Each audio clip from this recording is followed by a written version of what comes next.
Hello friends, welcome to Erode Ammachi சமையல். இது நம்ம வீட்டு சமையல். இன்னைக்கு நம்ம பார்க்க போறது ஒரு சூப்பரான டேஸ்டான இட்லி தோசைக்கு பொங்கலுக்கு ஏத்த மாதிரி ஒரு இன்ஸ்டன்ட் சாம்பார். நம்ம பருப்பே வேக வைக்காம நல்ல ஜம்முன்னு எப்படி செய்யலாம்ன்றத பார்க்கலாம் வாங்க. நிறைய பேர் என்கிட்ட ஒரு வாரம் தான் தீபாவளி ஆஃபர் போட்டிருக்கீங்கம்மா அப்படின்னு சொன்னதுனால நான் என்ன பண்ணியிருக்கேன், இந்த மாதம் கடைசி வரைக்கும் நமக்கு தீபாவளி ஆஃபர் இருக்குது. தீபாவளி ஆஃபரில் உங்களுக்கு மசாலா பொடிகள்லாம் வேணும் அப்படின்னு நீங்கள் நினச்சிங்கன்னா நீங்கள் ஆர்டர் பண்ணி வாங்கிக்கோங்க. வெப்சைட்லேயும் வாட்ஸ்அப் நம்பரும் இருக்குது, ஆர்டர் பண்ணி வாங்கிக்கலாம். இப்போ இதுக்கு செய்யறதுக்கு 2 டேபிள் ஸ்பூன் அளவுக்கு எண்ணெய் ஊற்றிக்கலாம். பாருங்க, இந்த சாம்பாருக்கு நம்ம என்ன பண்ணலாம், ஒரு அரை ஸ்பூன் அளவுக்கு கடுகு போட்டுக்கோங்க, ஒரு அரை ஸ்பூன் அளவுக்கு உளுந்தம்பருப்பு, சோம்பு ஒரு பிஞ்ச் அளவுக்கு போட்டுக்கலாம். ஒரு 2 இனுக்கு அளவுக்கு கருவேப்பிலை போட்டுக்கலாம். இதுலேயே 4 பல்லு பூண்டை தட்டி எடுத்து வச்சிருக்கேன், இதையும் போட்டுக்கலாம். பாருங்க, பூண்டு நல்லா பொரிஞ்சிடணும், அப்போ நல்லா மணமாக இருக்கும். 2 சிட்டிகை அளவுக்கு பெருங்காயம் போட்டுக்கலாம்.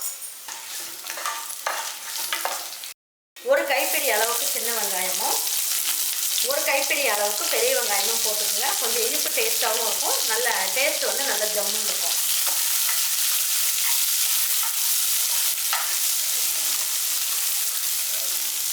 பாருங்க, இந்த சாம்பாருக்கு தேவையான அளவுக்கு உப்பு போட்டுக்கலாம்.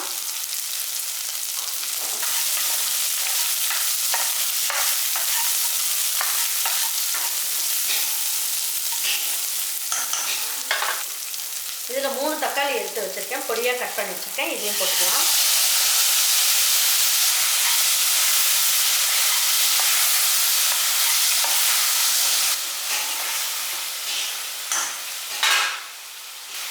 ஒரு சிட்டிகை அளவுக்கு மஞ்சள் தூள் போட்டுக்கலாம்.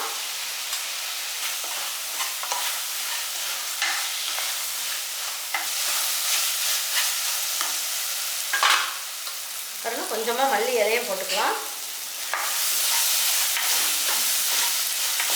இப்போ இந்த தக்காளி வெங்காயம் வேகிறதுக்கு தேவையான அளவுக்கு மட்டும் தண்ணி ஊற்றிக்கலாம்.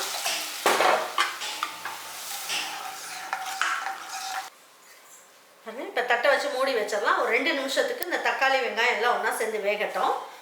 பாருங்க, இப்போ எடுத்து பார்க்கலாம். இந்த தக்காளி எல்லாமே நல்லா மசிஞ்சு வருது பாருங்க. இந்த டைமில் நம்ம என்ன பண்ணலாம், நம்ம வீட்டில் அரைச்சி வச்ச சாம்பார் பொடி போட்டுக்கலாம். அப்படி இல்லைன்னா கடையில் வாங்கினா சாம்பார் பொடி இருந்தாலும் நீங்கள் போட்டுக்கோங்க. இன்னும் ஒரு அரை ஸ்பூன் அளவுக்கு சாம்பார் பொடி போட்டுக்கலாம். நம்மளுடைய காரத்தை பொறுத்து நீங்கள் கூடவோ குறைக்கவோ பார்த்துக்கணும்.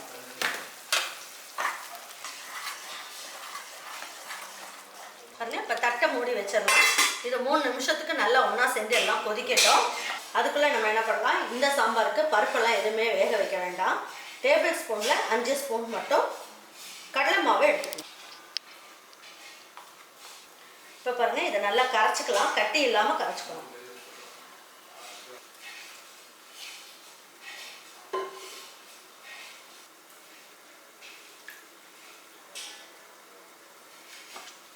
பாருங்க, கடலை மாவை கட்டி இல்லாமல் இந்த மாதிரி நல்லா கரைச்சி எடுத்து வச்சுக்கோங்க.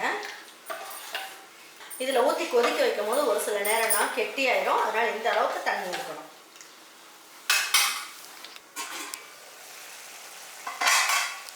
பாருங்க, தக்காளி எல்லாமே நல்லா இந்த மாதிரி நல்லா மசிச்சு விட்டுருங்க. நல்லா மசிச்சு விட்டாச்சு. இப்போ இந்த ஸ்டேஜில் என்ன பண்ணலாம், நம்ம கரைச்சி வச்சுருக்க கடலை மாவை இதில் ஊற்றிக்கலாம்.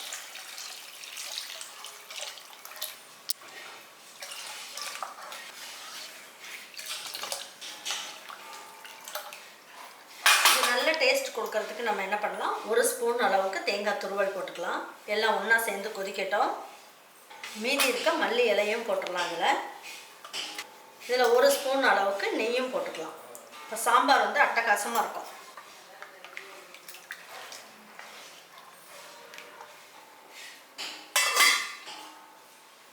பாருங்க, இப்போ எடுத்து பார்க்கலாம்.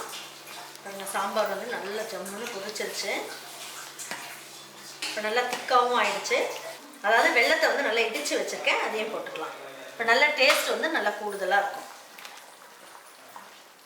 பாருங்கள், ஃபைனலாக இறக்கும் போது 1 ஸ்பூன் அளவுக்கு நெய்யை ஊற்றிட்டு ஃபைனலாக எடுத்துடலாம்.